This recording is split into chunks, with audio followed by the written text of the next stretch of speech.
السلام علیکم ورحمۃ اللہ وبرکاتہ۔ ربش رحلی صدری ویسر لی امری وحلل عقدۃ من لسانی یفقہوا قولی۔ اللہم علمنا بما ینفعنا وانفعنا بما علمتنا۔ سامعین اکرام، سورہ قاریہ ایک مکی صورت ہے اور اللہ تعالیٰ نے اس کو ابتداء اسلام میں نازل کیا۔ مکی صورتوں کا مضمون قیامت اور آخرت ہوتی ہے، اور اس صورت میں بھی اللہ تعالیٰ نے قیامت کا اور آخرت کا نقشہ کھینچا ہے، اور اللہ تعالیٰ نے ایک انداز میں بیان کیا ہے۔ یہ اللہ تعالیٰ کے بیان کرنے کا انداز ہے۔ اللہ تعالیٰ نے پہلے خود ہی کہا القاریہ، یعنی وہ عظیم حادثہ، پھر اللہ تعالیٰ نے کہا وما القاریہ، اور وہ عظیم حادثہ کیا ہے، پھر اللہ تعالیٰ نے کہا وما ادراک ما القاریہ، کہ وہ عظیم حادثہ کیا ہے، تم کیا جانو۔ 3 دفعہ اللہ تعالیٰ نے بات کو دہرایا ہے۔ اس سے یہ پتہ چلتا ہے کہ اللہ تعالیٰ مخاطب کی توجہ مبذول کرانا چاہتے ہیں، کہ مخاطب اپنی توجہ دے، جو بات آگے کی جا رہی ہے وہ بہت ہی اہم ہے، اور کسی بات کو 3 دفعہ دہرانا یہ اس بات کی سنگینی کی طرف دلالت کرتا ہے کہ بات بہت اہم ہے۔ یہ بات ہنسی اور مذاق میں اڑانے والی نہیں ہے، بلکہ بہت اہم ہے۔ اور سورہ قاریہ کا جو نام رکھا گیا ہے وہ قیامت کا نام ہے، اور نام سے خود ہی پتہ چل رہا ہے کہ قرع سے قاریہ بنا ہے، یعنی وہ کھڑکھڑا دینے والی ہے۔ یعنی قیامت جب وقوع پذیر ہوگی، قیامت جب آئے گی تو وہ دنیا کو تو ہلائے گی، انسان کو بھی اس کے ساتھ ہلا دے گی۔ انسان اور انسان کی بستی اور انسان کی رہائش گاہ پوری ہل کے رہ جائے گی، درہم برہم ہو جائے گی۔ انسان پورا ہل جائے گا جب قیامت واقع ہوگی۔ اور ایک اور حدیث ہمیں نبی اکرم صلی اللہ علیہ وسلم کی یاد آ رہی ہے۔ وہ حدیث یہ ہے، من مات فقد قامت قیامتہ، جو مر گیا تو اس کی قیامت تبھی قائم ہو جاتی ہے۔ یعنی جب انسان کی موت وقوع پذیر ہوتی ہے تو وہ اس میں پورا ہل جاتا ہے۔ تو یہاں پہ اللہ تعالیٰ نے قیامت کی منظر کشی کی ہے، اور قیامت کی منظر کشی کرنے کے بعد اللہ تعالیٰ نے پہلے سور اولیٰ کا تذکرہ کیا ہے، یعنی جو پہلا سور پھونکا جائے گا تو اس وقت دنیا کا نقشہ کیا ہوگا، اور جب دوسرا سور پھونکا جائے گا تو اس وقت دنیا کا نقشہ کیا ہوگا۔ پہلا جب سور پھونکا جائے گا تو اس وقت لوگوں کا حال یہ ہوگا جس کو اللہ تعالیٰ نے بیان کیا ہے، یوم یکون الناس کالفراش المبثوث، لوگ بچھائے ہوئے بستر کی طرح ہو جائیں گے، بکھرے ہوئے پروانوں کی طرح ہو جائیں گے۔ جس طرح سے پروانہ، اس کی کوئی اوقات نہیں ہوتی، جب آگ جلتی ہے تو پروانے اس پہ آ کے گرتے ہیں، وہ کثیر تو بہت ہوتے ہیں لیکن ان کے اندر طاقت نہیں ہوتی، وہ ضعیف ہوتے ہیں۔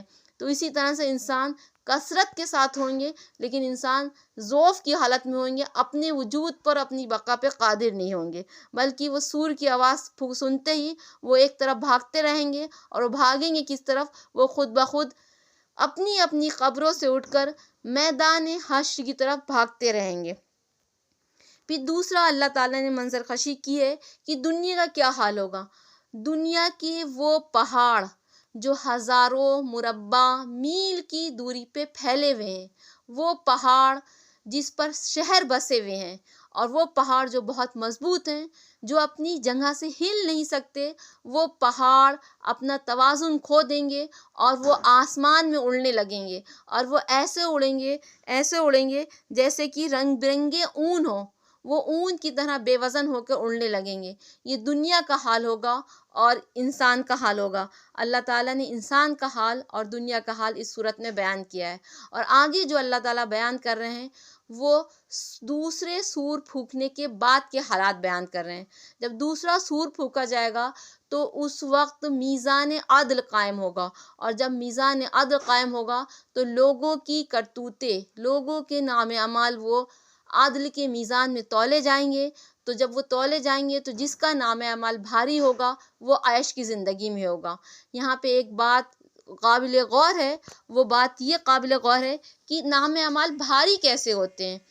حدیث کے ذریعے اور قرآن کی دوسری آیتوں کے ذریعے ہمیں پتہ چلتا ہے کہ نام اعمال تب بھاری ہوتے ہیں جب اس میں اخلاص ملا ہوا ہو اور وہ سنت کے مطابق کیے جائیں۔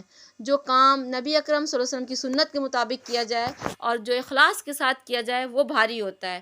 وہ حدیث مجھے یاد آ رہی ہے کہ نبی اکرم صلی اللہ علیہ وسلم نے فرمایا کہ اللہ تعالیٰ کو سب سے محبوب وہ صدقہ ہے جو دائیں ہاتھ دے اور بائیں ہاتھ کو خبر نہ ہو۔ اس لیے اخلاص سے عمل بھاری ہوتے ہیں، اور اگر انسان دکھاوے کے لیے اپنی ساری دولت اڑا دے لیکن اللہ کے ہاں اس کا کوئی وزن نہیں ہوتا، اللہ تعالیٰ کے ہاں وزن صرف اخلاص کا ہوتا ہے۔ پھر دوسرا اللہ تعالیٰ نے ایک اور نقطہ بتایا ہے اور ایک اور قانون بتایا ہے، وہ قانون یہ ہے وَأَمَّا مَنْ خَفَّتْ، اور جس کے نام اعمال ہلکے ہوں گے۔ تو جس کے نام اعمال ہلکے ہوں گے، ہلکے انہی لوگوں کے نام اعمال ہوں گے جو اپنے نام کام کرنے کے بعد اپنے اعمال رائگاں کر دیں۔ ایک یہ ہوتا ہے کہ انسان کو نیکیوں کی توفیق نہ ملے، اور ایک یہ ہوتا ہے انسان کو نیکیوں کی توفیق تو ملے لیکن نیکیوں کی توفیق ملنے کے بعد اس کی نیکیاں رائگاں ہو جائیں۔ جب انسان کچھ کام ایسے کرتا ہے جس سے نیکیاں رائگاں ہو جاتی ہیں، جیسے کہ حدیث شریف کا مفہوم ہے کہ حدیث میں آیا کہ احسان جتانے والا سے نیکیاں رائگاں ہو جاتی ہیں، جو احسان کر کے جتاتا ہے تو اس کی نیکیاں رائگاں ہو جاتی ہیں۔ اس لیے بہت سے لوگ ایسے ہوں گے کہ انہوں نے نیکیاں کی ہوں گی لیکن ان سے کچھ کام ایسے سرزد ہو جائیں گے جس سے ان کی نیکیاں رائگاں ہو جائیں گی یا بے وزن ہو جائیں گی۔